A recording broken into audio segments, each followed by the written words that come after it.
Hi అండి. Summer holidays అని సడన్గా సర్ప్రైజ్ ఇవ్వడానికి అన్ని సర్దుకొని చుట్టాలు ఇంటికి వచ్చినప్పుడు సాడ్ చెందకుండా సమ్మర్లో దొరికే ఈ మ్యాంగోతో సగ్గుబియ్యం సాగో చేయండి. ఇది తిన్నాక స్మైల్తో సమ్మర్లో సరదాగా వచ్చిన చుట్టాలు ఖచ్చితంగా సంబరపడాల్సిందే. దీనికోసం మ్యాంగోని మిక్సీ పట్టుకోండి, గుజ్జు తీసి దీన్ని 3 గంటల పాటు ఫ్రిడ్జ్లో పెట్టుకోండి. ఆ తర్వాత 3 గంటల పాటు సగ్గుబియ్యాన్ని ఖచ్చితంగా నానబెట్టుకోవాలి. దీన్ని మరుగుతున్న నీళ్ళల్లో వేసి వీడియోలో చూపించిన విధంగా వచ్చేంత వరకు ఉడికించుకోవాలి. ఇలా వస్తే సరిపోతుంది.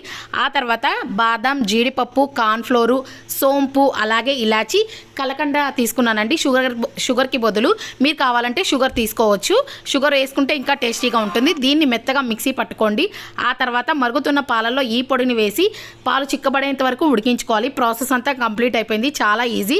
ఇప్పుడు గాజు గ్లాస్ తీసుకొని అన్నీ ఒకదానిపైన ఒకటి వేసుకోవడమే. ఫస్ట్ మ్యాంగో గుజ్జు, తర్వాత సగ్గుబియ్యం, మళ్ళీ మ్యాంగో గుజ్జు, ఆ తర్వాత మనం చియా సీడ్స్ నానబెట్టుకున్నాను అది వేసుకోవాలి. ఆ తర్వాత ఇందాక ఉడికించుకున్న పాలు వేసుకొని డ్రై ఫ్రూట్స్ చల్లుకోవడమే. చాలా చాలా హెల్దీ అండి.